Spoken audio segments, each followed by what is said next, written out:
You're listening the Virtual CISO podcast, providing the best insight on information security and security IT advice to business leaders everywhere. Hey there, and welcome to yet another episode of the Virtual CISO podcast. With you, as always, your host, John Verry, and with me today, Steph Shample. Hey, Steph. Hi, John. How are you? I am doing well and looking forward to this conversation. Likewise. I always start off simple. Tell us a little bit about who you are and what is it that you do every day. All right. So I am a cybercrime analyst at this point in my life, but I basically analyze the really malicious actors online who are using hidden techniques to stay off the radar of one, researchers, and two, government. So dark web adjacent platforms like Telegram, Discord, all of the places where it's a little more difficult to intercept and understand what they're doing. I am there along with DarkOwl, the company that I work for. But I always ask, what's your drink of choice? I love that. Okay, so you had two listed, so I'm going to also give two. I like to start with a nice Blanc de Blanc. I'm huge into that. I was a champagne girl for a long time, but Blanc's just a little bit more, it's a little bit more chill. It's a little bit less to start with. And then I go right to the dirty martini, extra dirty, no blue cheese olives. If you're a blue cheese person, I'm sorry, but that's bullshit. That's yeah, I don't. When I do it, and you try a gin martini. Yeah, I like gin too. I prefer vodka, but I love the gin. Oh, so you do a dirty vodka martini. I do. Okay, Tito's, Grey Goose. Where are we going? Grey Goose. Yeah, Tito's is pretty damn good at the price. I'll give Tito's a whirl. I trust you, so I'm going to give it a whirl. So all kidding aside, if you've never had Tito's, at the price point, it's a premium vodka. Comes out of Texas at a really good price point. Okay. I'm sure you have had it. I probably didn't know. It was probably mixed. Yeah. And then if you want to go down a rabbit hole with this stuff, there's a vodka that's the best vodka I've ever had called Moskva. I will have to give that a which Can you can find down? occasionally. MOSK, I forget OS. Anyway, it's a fantastic vodka. Years and years ago, when I first started drinking vodka martinis, I was in Canada. And at that time, Stolichnaya was like the thing. Yeah. If you thought you were impressive, you'd order a Stoli. Okay. And I ordered a Stoli, and the guy with a French accent said, Monsieur, that clearly you're from the U.S. And I'm like, okay, what are you talking about? He says, only a U.S. person would order Stolichnaya.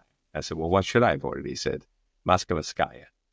And I'm like, I'll give that a whirl. I'm like, okay. Are you a Belvedere fan by chance? I also love Belvedere. Belvedere's excellent. I love it. I like a lot of them. Van Gogh has a different taste. Yes. More oily, a little bit different. Yes. So it's different. There's a Lubrawska out of Poland. More potato vodka has an interesting, clean flavor. But anyway, so I ended up drinking this, and I was like, holy cow, this guy's right. He said, this is Russian top shelf. He says, Stolichnaya is bar brand in Russia. So I ended up going to customs and bringing bottles home. And then for years, I would, every time I was somewhere, I would try to find these bottles of Moskva. But anyway, I digress. Really cool. Yeah, you're getting me off track on alcohol. I'm sorry. We could do a separate vodka podcast. We could do that. We should search and see whether there are actually vodka podcasts, and if there's not, we should start one. We should start that. It's a need in the market. A need. Exactly. And all I need is another excuse to drink. And so no. Don't we all? Yeah. So as if my job isn't enough. Okay. So thank you for coming on. Thank you for having me. So it's interesting. You already started using the term dark web, darknet adjacent. All of this interesting dark gray area that's out there.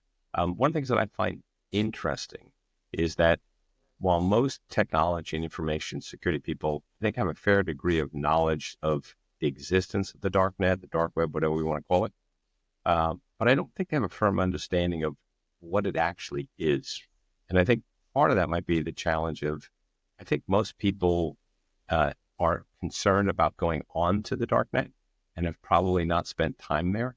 So, and I think there's this overarching perception that the reason for that is that there's an overarching perception that going to the dark web is dangerous. So let's start with the basics.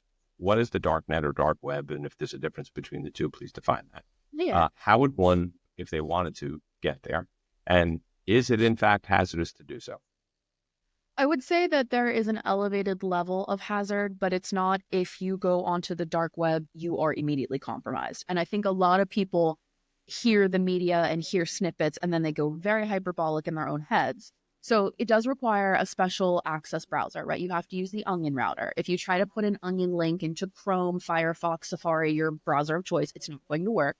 And the Onion router is basically just that. It's peeling the layers of an onion. So there's one IP address that you start with, but then flips to another IP address in the middle, and then there's an ending one. Each IP address has a different name. I won't bore you with that. We can do some afterward questions if people want it. But the 3 IPs have a name. They all have separate purposes, and that is for obfuscation, to block where you're coming from. Because in normal browsers, like right now, the browser that we're on in Chrome, if you take and get the IP address, if we don't have a VPN on, you can geolocate people, right? They can see where you are and where I am. And Tor, you can't do that. It's a different one. And the biggest difference between what people call the surface web, so your Google, what people use every single day normally, versus the deep dark web, Google and all of that is indexed. That's why you can search it. So if I go and say, okay, who's John Verry? Why is he sending me an email? What's his life story? Where does he work, right? I can pull all that on Google. On the dark web, these Onion websites, they're not indexed. You have to have special knowledge. And where that comes from is you're either invited to these communities, invited to these markets and forums. You just can't index it and log it the same way that the clear web can. And that's one of the primary differences. So you have to have specialized targeted knowledge of where you want to go and how to get there. Gotcha. So if we take that to the next step, so we have this unindexed dark web, darknet out there. What is out on the dark web? Why is it not indexed? As an example, what's out there? And if somebody were to, and then if you could explain also, you mentioned Onion router, you mentioned Tor. What are the relationships between those two? Right. So why the dark web got started, it was a military grade use for privacy, right? As I just mentioned, you try to obfuscate where you're coming from and what you're doing on there. Like we just talked about, everything on the surface web is logged and detailed and your whole life is out there. On the dark web, that there is a layer of privacy and obfuscation that's built in. So you can tailor that. You can turn off even more tracking. You can turn on the dark web tools, you can have, take off HTTPS, don't allow these web pages to load if they don't have it. You can customize it. So it got started for privacy. And I will tell you that it's still used for that in some cases. People in authoritarian countries, I think of Iran, Russia, China. As a matter of fact, Russia and China and Iran all have huge efforts to block the dark web, block Tor browsers, so that their dissidents who are talking about, no, this is what's actually going on in our country, they don't have the access to the clear web to do it. So they've blocked the dark web as well because there's no filters. And if those people can access the dark web, they can then tell the true story. Unfortunately, with that privacy, it started as privacy. It started as trying to keep people to exchange safe information online in a safe environment without being targeted and understood where they were coming from.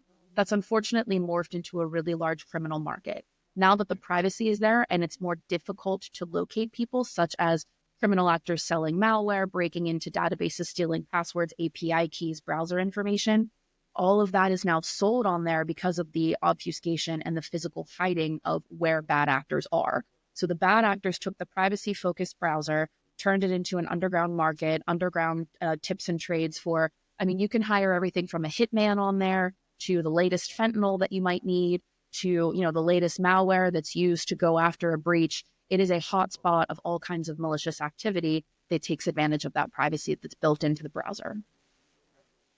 So one of the guests I had on a podcast once where we were talking about the darknet sort of referred to this cybercrime supply chain.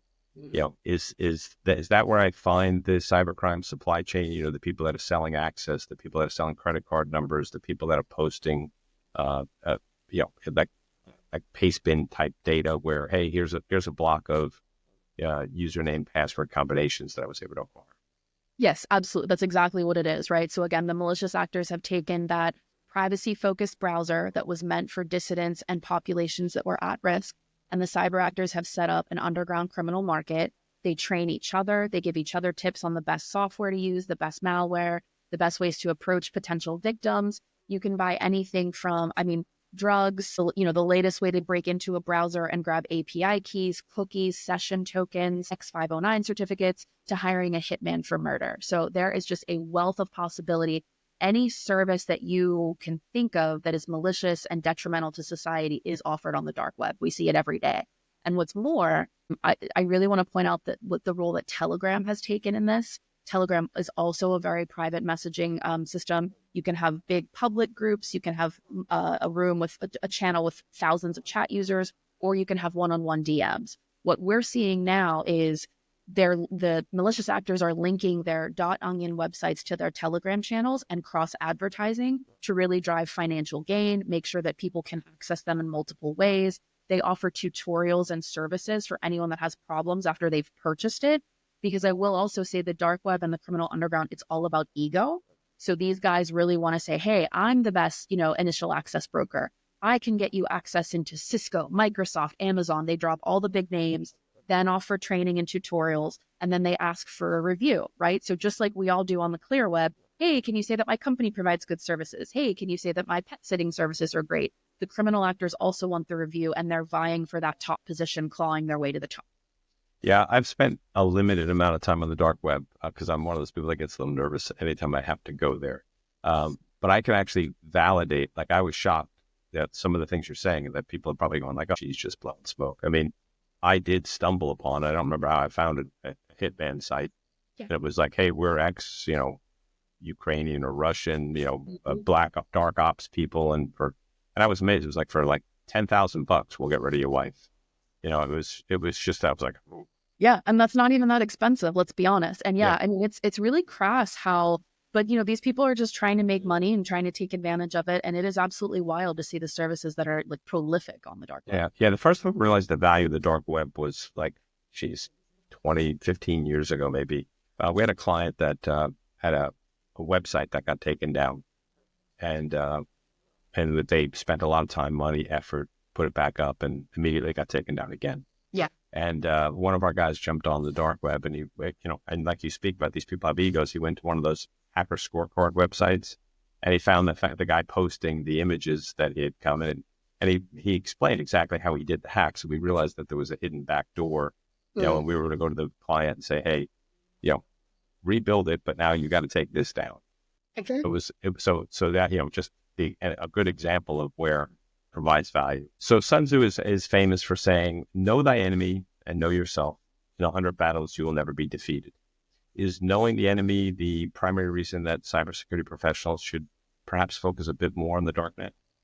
I would say if you have doubts about what's on the darknet, that is absolutely a wonderful way to look at it. Yes, you are going to know your enemy on there. Why? Because threat actors do feel that even with the risks, right? And you're mentioning takedowns, websites going offline and then actors bring them back. We are seeing a spate of takedowns. If you're watching the news, ransomware groups are going down. All kinds of forums and markets are being taken down as well.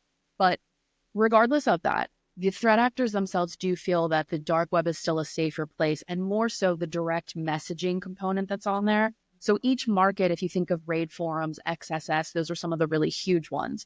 They have messaging capabilities built into it. Furthermore, they are also using talks now, which is huge among ransomware actors. These guys do feel that it's safer to share and be extremely detailed. So again, they provide tips and tricks on the best ways to infiltrate a company. They give templates to their customers about here's a good way to say and really fool someone that you call, whether it's the HR department, the finance department, or a C-suite who might not be as technically capable. All of the tactics, techniques, and procedures, the TTPs that we use in cyber, they are discussed, they are weighed and evaluated on the darknet by the criminals themselves. It is absolutely a way to know your enemy and see, okay, right now the current trend is they're infiltrating my VPN or my network via this way. Here's how I combat that. So you really can know your enemy of that. And I think it's absolutely brilliant that you work that quote in there. That's amazing. Yeah. Cool. And anytime somebody even tangentially refers to me as brilliant, I'm just going to, you've just suddenly become one of my favorite people. So I'll tell you too, cyber can be a little bit brutal. Because the metadata and the wires, they don't lie, right? So sometimes there's a whole bunch of infighting. So I like to add the nice aspect to cyber. That's what I'm trying to do here. Well, you can be nice to me anytime you want. So when you think about this darknet data, right, there are different types of uses for it, both from a preventative, detective, corrective components, right? So let's chat about some of the major ways that you can use darknet data to your advantage, right? So the first would, and probably the largest, might be threat intel. Mm-hmm. Absolutely. So as I mentioned, the actors are really trying to build up their infrastructure for financial gain or for notoriety. So they're linking, not only are they cross-linking, this is my Onion site where I sell malware and can help you. Then they link to Telegram. They might provide their Tox ID. They'll provide their Proton Mail. Now, those are all indicators that are protected to a degree. But if you have those and you can start building the online profile, you can see, okay, this threat actor specifically targets the financial sector, while this one goes after governments, national, global, around the world. This actor goes after VPNs, while this actor relies on very low-key, phishing, smishing, malicious documents, et cetera, et cetera. So you really do get to know who specializes in what way and what initial entry vector they're going after. Again, that helps you protect your organization.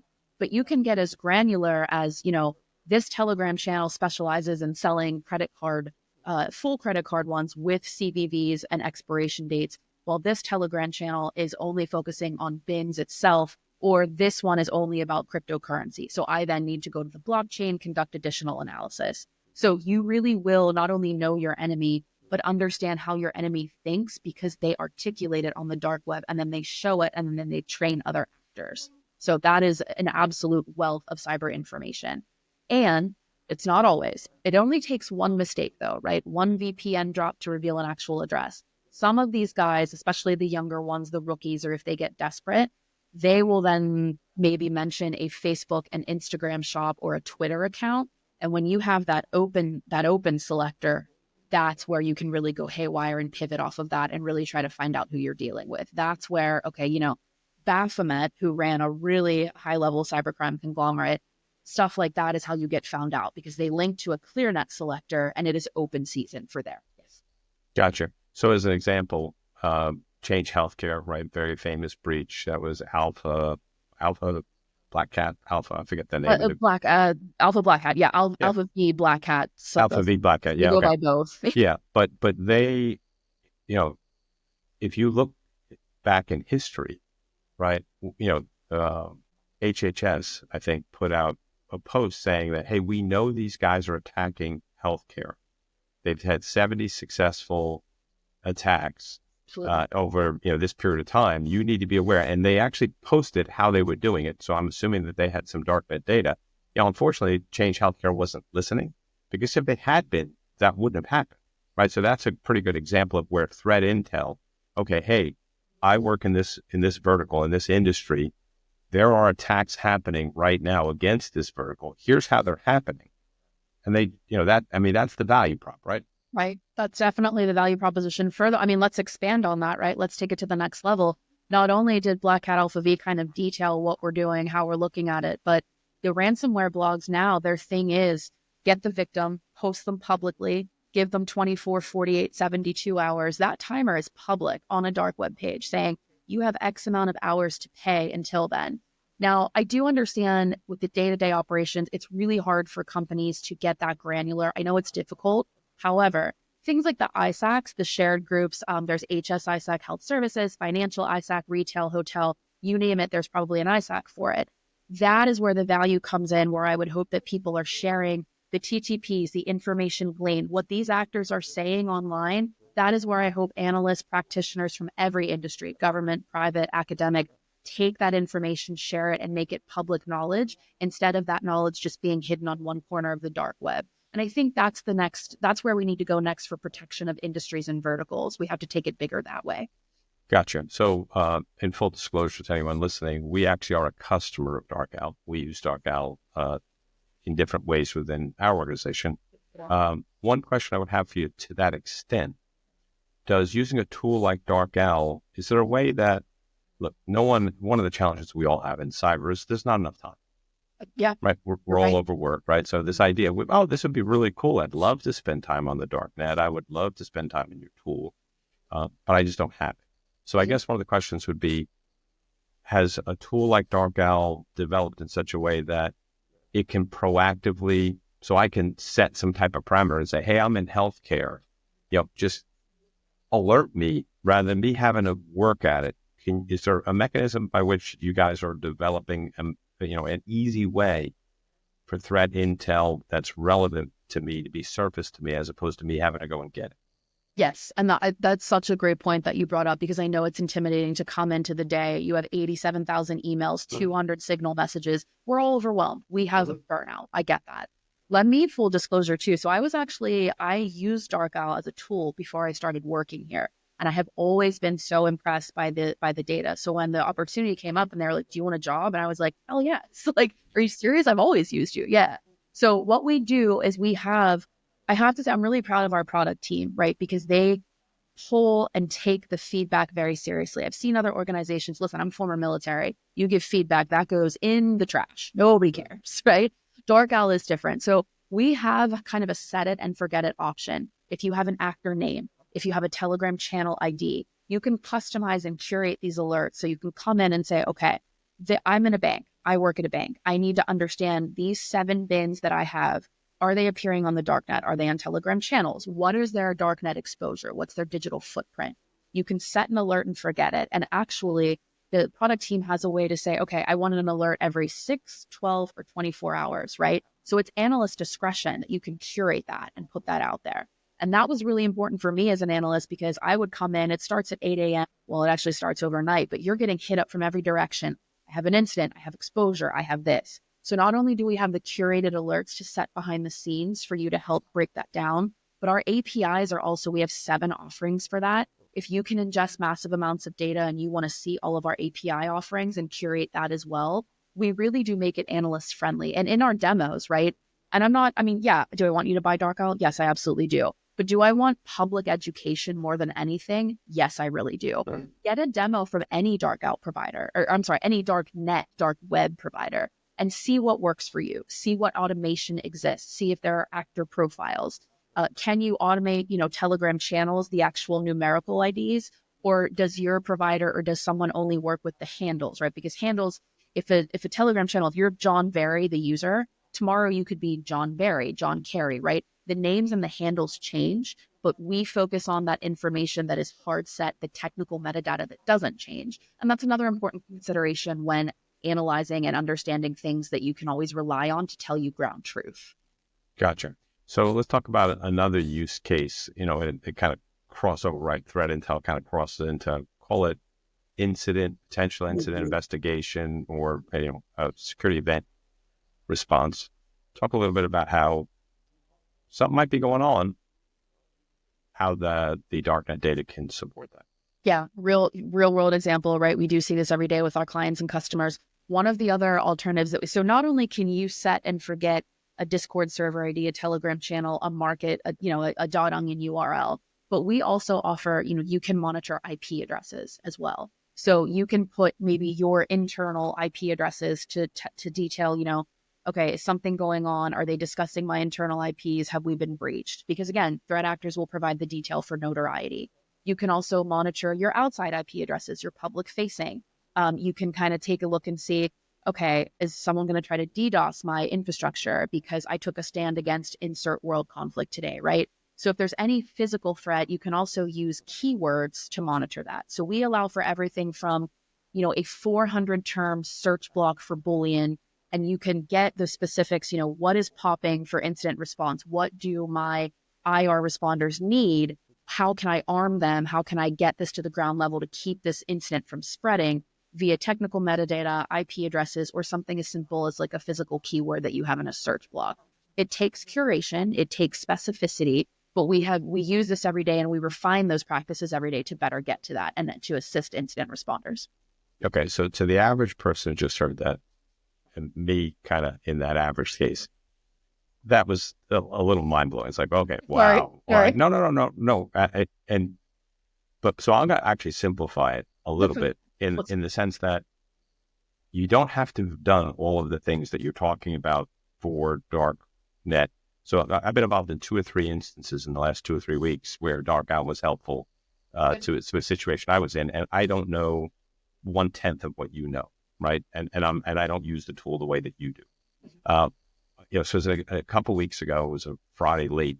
Like it seems like, I don't know if you've noticed, but it seems like Fridays and weekends now are the popular time to breach somebody, and they know. And holidays. Yeah, holidays. Yeah, it just seems. I'm like I Friday afternoon. I'm always like, oh please, I don't want to call, and I'm getting calls at 5, 6 o'clock at night. I mean, these people are brilliant that are our adversaries. So I got a call. It's a late Friday night, and the client's like, we think we might be under attack. and we think it's the CIO that we let go this morning. Because the timing is just too bizarre, and he had some privileged access to some of these systems. And we're like, okay. So we listened through, and I'm thinking to myself, I don't think it's this guy. Like, I don't, been through a lot of these. It's exceedingly rare that someone would be stupid enough to do this. The attack, the way that it was coming about, did not sound like it was him. So I got on the phone with one of our guys that knows how to use DarkOwl. I don't use it very well. And I said, hey, you just look up this company that I'm on the phone with right now. And, all of a sudden, man, just signal after signal, stuff going on, stuff here, stuff there. And traces it back all the way back to late January, early February. Somebody saying, hey, gain full access in. I'm on top of credit card data. I'm on top of these. Hey, I'm going to sell this. So, I mean, the reality is it was really interesting that we were able to kind of go from, do we have something going on, to you have something going on. It is not what you think it is. And you already have this challenge right now, right? So it was just like, okay, wow. And they were able to take the right actions. They were, they of course contacted their cyber liability insurance provider because it involved a lot of 1,000+ credit cards of their customers. They were an e-commerce site. So, I mean, what I'm trying to say is that if anyone's listening, you don't have to be Steph and have her knowledge, and you didn't have to know exactly how to fine tune the tool to kind of monitor all this stuff. It's like, crap, is anything going on? Hey, this is a way I can research it.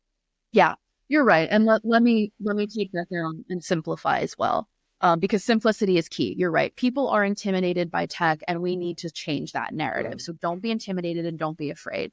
It is as simple as initial access brokers right now going and saying, I have 14 accounts available for streaming. I have 15 accounts available for a bank that I can get into. I have 16 accounts available for a VPN that gets you into a hospital and gets you a wealth of PII. They are advertising out there. They are doing this publicly. So if you see your organization's name on Telegram, on Discord, or on a .onion website, you should automatically know in your gut, oh, this is not a good place for us to be appearing, right? I need to take action. I need to inform someone. Let's get to the bottom of this. So you're right. It really is that simple, because threat actors keep it simple, because threat actors just want money. So sometimes, right? Sometimes they want fame, but a lot of times it's money. So you can just take a look, know something's off. And then I'm also glad you brought up that, because that CIO would be an internal risk, right? Or a vengeful employee, which is much different from an external attacking APT or state agnostic cybercrime group, right? And you've got to determine the nature of the incident, because you're going to mitigate it differently. So that's very, very important to be aware of. You're right. Yeah, one of the things which you just said, which is really interesting to me, and some of the sometimes the horse is already out of the barn, and sometimes the horse is only, they open the door, but the horse is still sitting in the barn. And what I mean is that, are we at a point where we've had data exfiltration, right? So an IA initial access broker has already been in there, and either they directly exfiltrated, or they sold it to somebody who exfiltrated. Or if you get, that, and people understand this, it is a supply chain. Some people like to crack it open. Some people like to go in and explore and drag the data out. So there's different people with different roles. If you're able to identify the IAB before they've done something with the data, you're able to actually close that door and close that access that they had before you've had an impact. And it's funny you should mention that, because one of the other, I mentioned 3 times that I've been using DarkOwl recently. The other one was we proactively are just doing searches on elements of clients right on their behalf, sort of a dark web monitoring service that we provide to our clients. And we got a hit from one of our clients, and it was just a few hours old. It was something that had just come up, because we one of the cool things about these dark web monitoring tools, including yours, is you can set like, hey, immediately notify me if you see X, Y, or Z, and you guys are out there constantly polling. So we got a hit that somebody had gained access into a system for one of our clients that was literally just hours old. And what happened was that they had a recent acquisition, and that recent acquisition had left a server exposed, and somebody had actually compromised it. But they were in IAB. They hadn't actually started to pull the data off the system, or at least we didn't think so. And we were able to at least, get them to actually get that data. Now, it looks like the data might have actually leaked off the server anyway, But the good news is that we were able to say, hey, you're under attack. Here's the system that's under attack. They were able to secure that server so there wasn't further access into that. And then we were able to proactively say, well, what else is going on in your environment? We found other things which were not properly protected, and they were able to get that stuff cleaned up before something further happened on those systems. So even in this case, even if the data, we're still trying to figure out if the data is out there or not, but even if it is out there, well, it's a very limited amount of data. And if we hadn't seen this, these other systems likely would have been compromised as well, which would have led to a much broader issue for them to deal with. Exactly. And I like that you keep using proactive because so much of cyber is reactive. And that's the nature of the game, right? That's how the internet's been set up.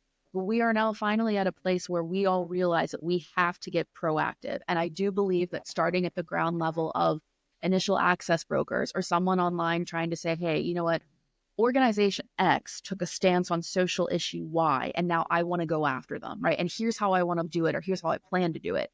We've got to be proactive. And then when we see that on the dark web or Telegram or wherever, we can take that to ISACs or the task forces that are being set up. There's a new ransomware task force. There's a dark web task force. So this is how we get proactive. We say, listen, this actor that has a history of doing this and is successful, you just appeared on their page. You need to take precautions, look at your logs, look at your MDR, look at your endpoint, look at whatever, right? Take a look and see.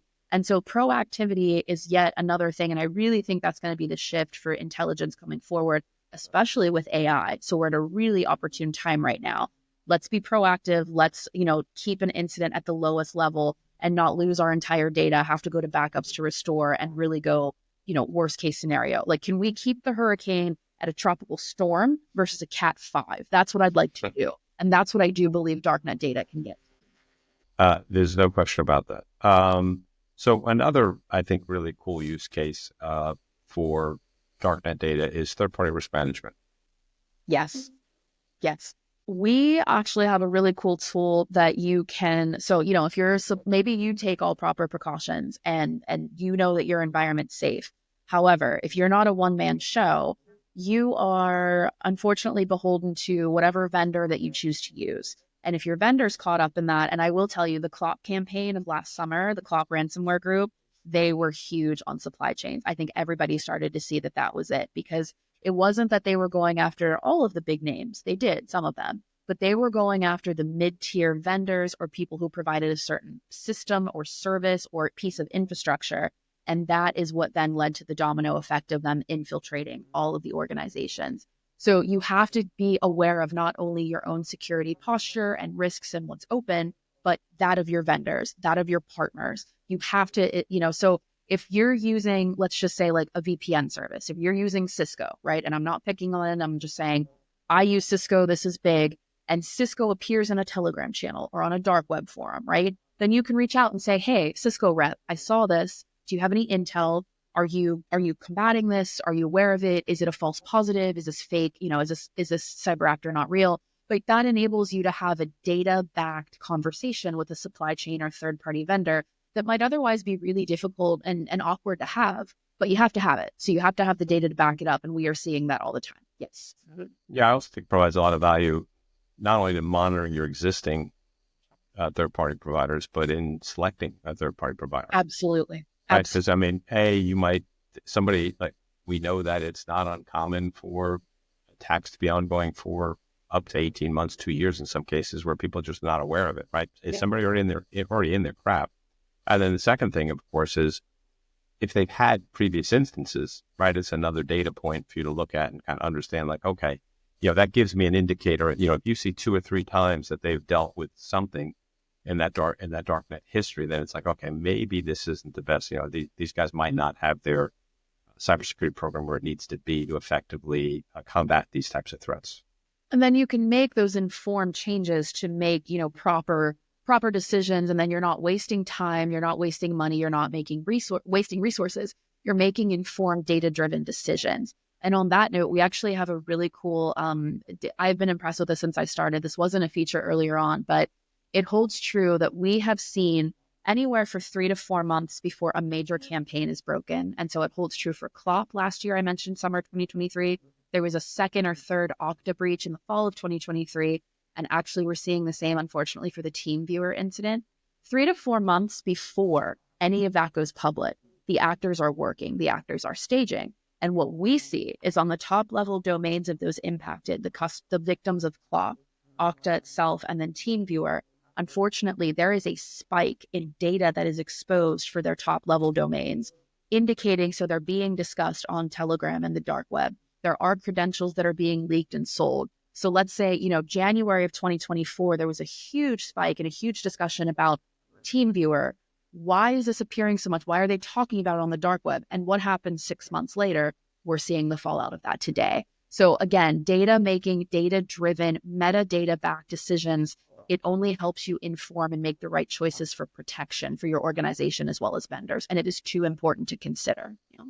Yeah, one of the other areas I think that we're starting to see is, the cyber liability underwriting process is pretty challenging, right? It's hard to sell a $6,000 cyber liability policy to a small company, but when the cyber underwriting of significant enough to kind of figure out what they need to do costs $10,000. Mm-hmm. So we're seeing they're running scans against people like attack surface management type tools, and now we're starting to see that they're starting to run darknet tools, right? Yep, they definitely are.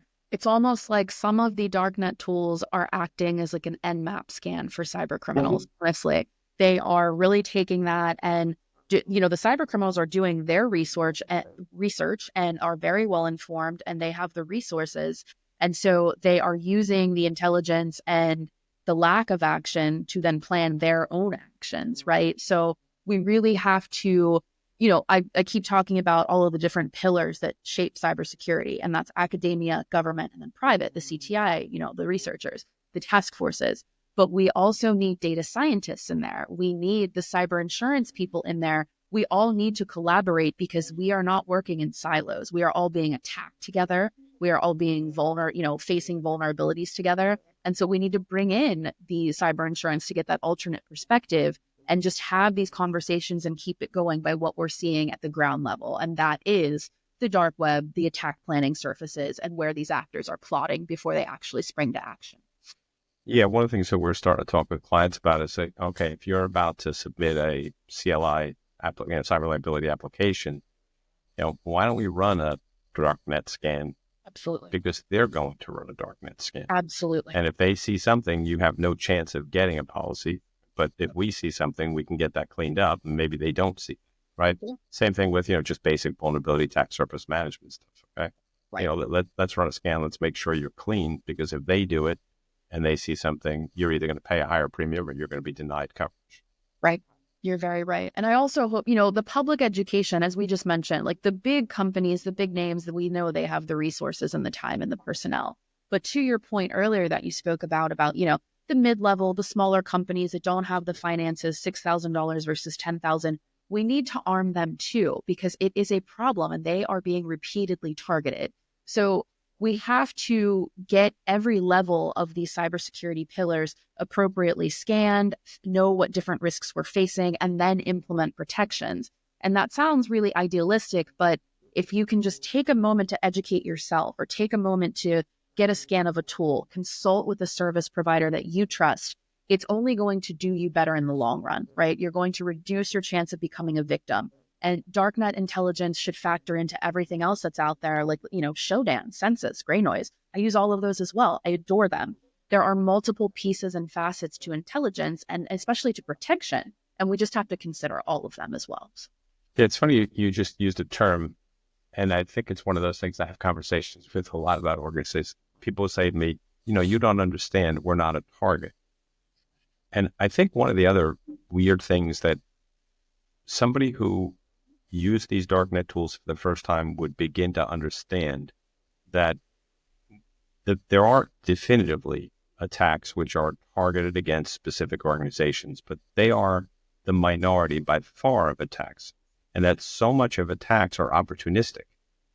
So these they like an IAB, like you're a physicians group, you get hit. You didn't get hit because they said this physicians group looks interesting. They were running some type of broad scan across, the internet, right? Hey, there's a vuln out there. It's a 0-day, or it's a vuln that, people have a tendency not to patch because it's difficult to patch. Oh, I happened upon, like when I compromised this system, I had no idea whose it was. I had to look at the system and go, wait a second, hey, I'm into a physicians group. So I think, there's this broad perception of, no, you don't understand, we're a small company. We don't have a lot of valuable data. We're not a target. Wrong, right? That's not the way targeting works, right? Yep, exactly. And there are two, I want a two-pronged response to that because you're so right. So number one, it's not a question of if, right? It's a question of when you're going to have an issue. We need to start teaching that. We need to start really ingraining that, because you can't think it's not going to happen to me. It's not. Yes, it is. Look at the news, read the news, right? Take a look. And then secondly, to your point, so unfortunately, the independent providers' offices, okay, well, if you use Change United Healthcare, right? You yourself as a doctor's office based in Idaho, no, you are not a target, but you are now negatively impacted. Your bills can't be paid. Your insurance claims can't be filled because it trickles up and then it trickles down. So we are all part of the spectrum, and you can't isolate yourself. You're going to be impacted by it. So it's kind of a pay me now or pay me later, right? Do you want to do the work up front? Do you want to face the ugly that's out there and protect your organization, your profits, your family run business that you've worked your ass off to build? Or do you want to have an incident response later where you don't have backups, you don't have the money, you won't have insurance because you can't get it because you didn't do a scan initially? So it's kind of it's hard to think about, but we've got to stop hoping that we won't be a victim and just realize, I'm going to be a victim. How do I prevent it and keep it at the lowest level? Because this is reality, and we have enough data driven, especially with all the recent attacks and especially with how vocal cyber actors have been. We see where this is going. It's not going to get better. It's only going to get worse. So just protect yourself now. Yeah, I do think that, changing that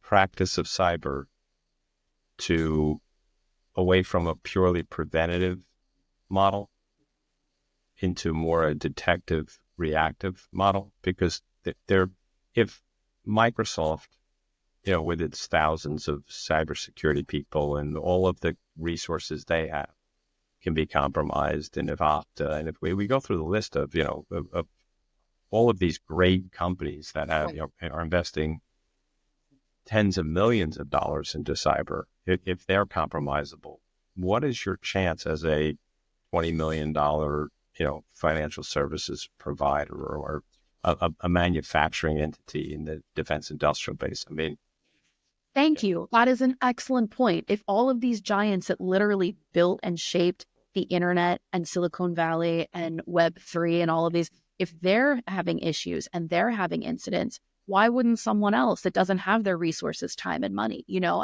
It's just, again, we have to change the thinking. And I think that starts in schools, not to completely diverge, but we've got to, I think, better and up the cyber curriculum that's being taught. Especially, there are kids that start showing interest very early on. And there are kids, right? Like your 2-year-old has an iPad, your grandmother's on Facebook. Like this runs the whole spectrum. So we have to protect every single part of it, because the data that's revealed can harm your business. That's like the bring your own device policy, right? Do you allow your employees to access personal accounts or things at work? Can they have Slack on their cell phone? Is there bleed over between the corporate and personal environment? And that's how some of these things start, and especially at the smaller to mid-sized businesses too. So I really think that you've brought up some excellent points. And again, I support them because the data is there behind it. The data is driven. We have decades of this now. Steph, if you keep flattering me that you're just going to be persistent, you're going to be a persistent guest on the podcast. And this week, again, we have Steph Shample. It's just, everybody tunes out. Everybody's like, Sammy, not her much again. vodka have they had, right? Not her again. But it's, sometimes people just aren't at this point where we can't think of it. And it's just, okay, well, it's public education, which is why I love doing podcasts. It's shaping the thinking. It's reshaping the thinking. And it's just too important to put the message out there. And maybe 30 to 40 years from now, people will start listening. It's not going to be immediate. Yeah, exactly. So I think we beat this up pretty good. Did we miss anything? Anything you want to add? I don't think so. I think just, expect to be a victim, have backups and proper protections in place, reevaluate your stuff every once in a while, take and set aside a half a day. You don't have to dedicate or sacrifice a whole week of productivity or your business to it.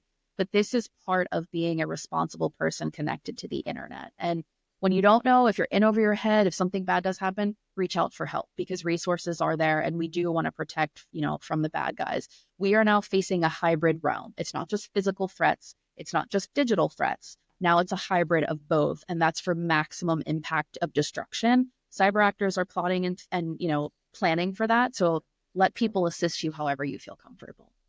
Sounds good. If folks were interested in talking with you specifically or talking with the folks at DarkOwl? So let's go to DarkOwl, definitely. We have a bunch of great blogs and stuff that our team uses. We've got some engineering ones that just put out an info stealer blog.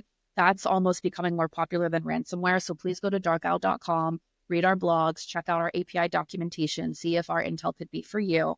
For me, I'm on LinkedIn. That's the only social media that I have. And then otherwise, maybe email that they they come to you first. John, can you be the filter? And then you put them to me. Well, that's but a lot of people that listen to this podcast, but they would be like, why would we go to him when we go straight to her? So, because I need vetting. I need help in vetting. But no, I love to have these conversations. I will nerd out with anyone for hours over cyber. And thank you again for this opportunity. I really appreciate you having me on. Oh yeah, this was great, and I think this is one of those topics that I think are interesting for a lot of people because we're all so busy doing what we do. And we know it's out there, but we, like we said, we don't have the time, the energy. Right. We're scared that by doing this, and to kind of each time I have a conversation with people about this, I feel more knowledgeable and more comfortable, if you will, with recognizing the value prop of this and beginning to figure out how to integrate that into what we're doing internally and what we're doing with our clients. So. Appreciate you guys. I mean, the tool is a great tool for anyone that's listening. Thank you. I'm sure there's other great tools, and we actually subscribe to some other tools as well. Yeah. Having a 360-degree view is good of stuff. But I will tell you the DarkOwl tool is a good tool. So thank you. I appreciate you coming on the podcast. That's why I came to work here. So thank you again. I appreciate you highlighting your use of DarkOwl. I'm an employee. No one's going to believe me, but outsiders, they're going to listen. So thank you, John. All right. Thanks, Steph. Cool.